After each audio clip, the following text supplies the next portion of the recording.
श्रद्धा और विश्वास। एक सेठ बड़ा धार्मिक था, संपन्न भी था।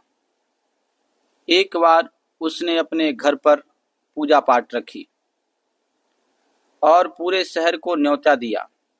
पूजा पाठ के लिए काशी से एक विद्वान आचार्य जी को बुलाया गया और खान पान की व्यवस्था के लिए शुद्ध घी के भोजन की व्यवस्था की गई, जिसके बनाने के लिए एक महिला जो पास के गांव में रहती थी को सुपुर्द कर दिया गया। आचार्य जी कथा आरंभ करते हैं, गायत्री मंत्र का जाप करते हैं और उसकी महिमा बताते हैं। उसके हवन पाठ इत्यादि होता है। लोग बाग आने लगे और अंत में सब भोजन का आनंद लेते घर वापस हो जाते हैं। ये सिलसिला प्रतिदिन चलता रहा। भोज्य प्रसाद बनाने वाली महिला बड़ी कुशल थी। वह अपने काम करके बीच बीच में कथा आदि सुन लिया करती थी। प्रतिदिन की भांति एक दिन आचार्य जी ने गायत्री मंत्र का जाप किया और उसकी महिमा का बखान करते हुए बोले कि इस महामंत्र को पूरे मन से एकाग्रचित होकर किया जाए तो इस भव सागर से पार पाया जा सकता है। इंसान जन्म मरण के झंझटों से मुक्त हो सकता है। खैर, करते करते कथा का अंतिम दिन आ गया। वह महिला उस दिन समय से पहले आ गई और आचार्य जी के पास पहुंची, उन्हें प्रणाम किया और बोली कि शास्त्री जी, आपसे एक निवेदन है। आचार्य जी उसे पहचानते थे। उन्होंने उसे चौके में भोजन बनाते हुए देखा था। वो बोले, कहो क्या कहना चाहती हो। वो थोड़ा सकुचाते हुए बोली, आचार्य जी, मैं एक गरीब महिला हूं और पड़ोस के गांव में रहती हूं। मेरी इच्छा है कि आज का भोजन आप मेरी झोंपड़ी में करें। सेठ जी भी वहीं थे।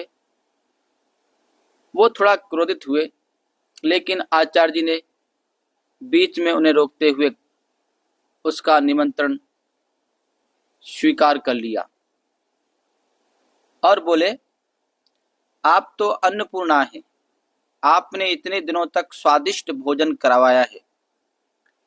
आपके साथ कथा के बाद चलूंगा। वो महिला प्रसन्न हो गई और काम में व्यस्त हो गई। कथा खत्म हुई और वो आचार्य जी के समक्ष पहुंच गई। वचन के अनुसार वो चल पड़े। गांव की सीमा पर पहुंच गए। देखा तो सामने नदी है। शास्त्री जी ठिठक कर रुक गए। बारिश का मौसम होने के कारण नदी उफान पर थी। कहीं कोई नाव भी नहीं दिख रही थी। आचार्य जी को रुकता देख महिला ने अपने वस्त्रों को ठीक से अपने शरीर पर लपेट लिया। वह इससे पहले कि आचार्य जी कुछ समझते, उसने आचार्य जी को हाथ थामकर नदी में छलांग लगा दी और जोर जोर से ओम भूर्भुवः स्वः, ओम भूर्भुवः स्वः बोलने लगी और एक हाथ से तैरते हुए कुछ ही क्षणों में उफनती नदी की तेज धारा को पार कर दूसरे किनारे पहुंच गई। आचार्य जी पूरे भीग गए और क्रोध में बोले, मूर्ख औरत, ये क्या पागलपन था? अगर डूब जाते तो? महिला बड़े आत्मविश्वास से बोली, आचार्य जी, डूब कैसे जाते?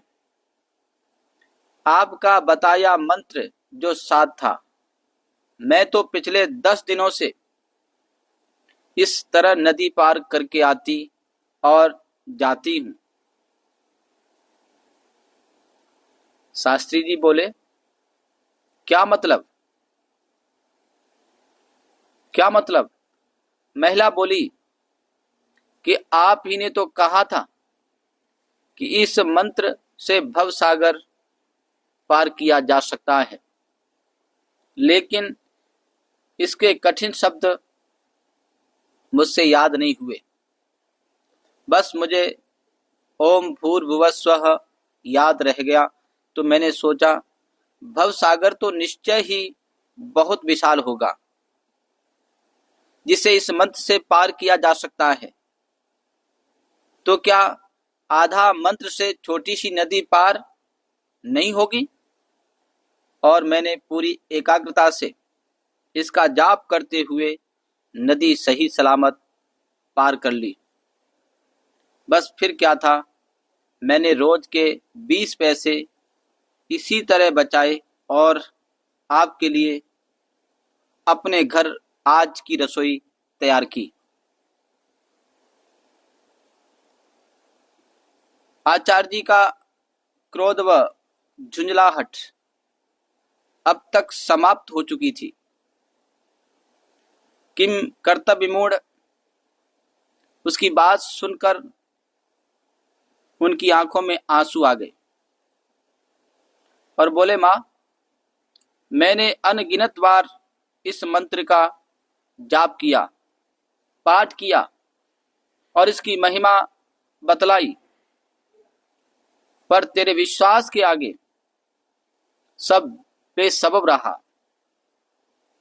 इस मंत्र का जाप जितनी श्रद्धा से तूने किया, उसके आगे मैं नतमस्तक हूं। तू धन्य है, कहकर उन्होंने उस महिला के चरण स्पर्श किए। उस महिला को कुछ समझ नहीं आ रहा था। वो खड़ी की खड़ी रह गई। आचार्य जी भाव विभोर से आगे बढ़ गए। वो पीछे मुड़कर बोले, मां चलो, भोजन नहीं कराओगी? बहुत भूख लगी है। कहानी अच्छी हो तो अधिक से अधिक इसको अपने जीवन में धारण कीजिए और पुण्य अर्जित कीजिए।